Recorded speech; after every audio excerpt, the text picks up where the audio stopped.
Je m'appelle Akapko. Je suis originaire du Bénin. Aujourd'hui, je vais te conter une histoire très touchante. Mais avant, n'oublie pas d'aimer, de commenter, de partager et surtout de t'abonner. Il y avait à Boussangou un jeune homme qui se nommait Seydou. Il avait un corps noueux et le regard de braise. Était une bête sauvage, lâchée dans les ruelles étroites du village. Ses poings, durs comme la pierre, avaient plus souvent servi à frapper qu'à caresser. Ses mots, rauques et tranchants, étaient des lames qui blessaient autant que les coups. Voleur, bagarreur, il était le fléau du village, celui dont on chuchotait le nom avec crainte et dégoût. Mais Seydou n'était pas né monstre. Il était le fruit d'une terre aride où la violence était la seule langue que l'on comprenait. Son enfance, une succession de coups et d'humiliations, avait façonné son âme comme le vent façonne les rochers.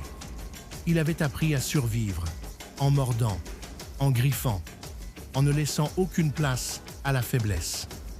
Ses vols étaient des cris de révolte, des tentatives désespérées de reprendre ce que la vie lui avait volé.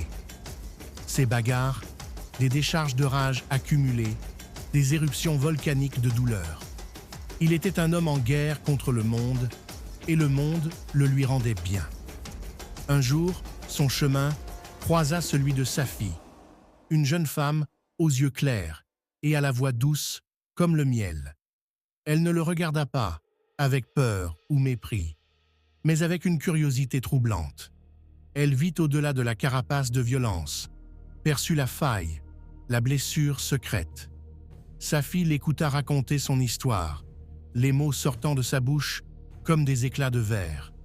Elle entendit la souffrance, la solitude, le désespoir. Elle vit l'enfant perdu qui se cachait derrière le voyou. Elle lui offrit une main tendue, un regard compatissant, un espoir fragile. Seydou, méfiant, recula d'abord. Il avait appris à ne pas faire confiance, à ne pas s'attacher.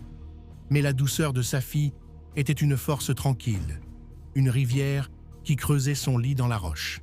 Il commença à changer, lentement, difficilement.